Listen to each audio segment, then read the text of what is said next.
ہم نے آج سے کبھی کراچی شہر کے اندر شدید بارش کے نتیجے میں صحت و صفائی اور شترکاری کی مہم شروع کی ہے.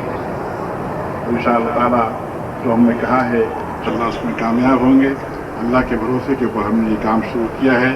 جو کام بھی اللہ کے بھروسے پہ شروع کیا جاتا ہے وہ یقیناً پورا بھی ہوتا ہے اور اللہ تعالیٰ کی مدد اور تائید بھی اس میں حاصل ہوتی ہے. جیسا کہ انہوں نے بتایا ہے کہ آج اس مہم کے آغاز میں انہوں نے ساری گاڑیاں بھی یہاں کھڑی کر دی ہیں اور دوسری میں جانا ہے بھی وہاں ان شاء اللہ تعالیٰ کام کا آغاز ہوگا اور روزانہ بہت بڑے پیمانے پر کاری ہو رہی ہے. ہم یہاں سے ان شاء اللہ تعالیٰ وہاں جائیں گے.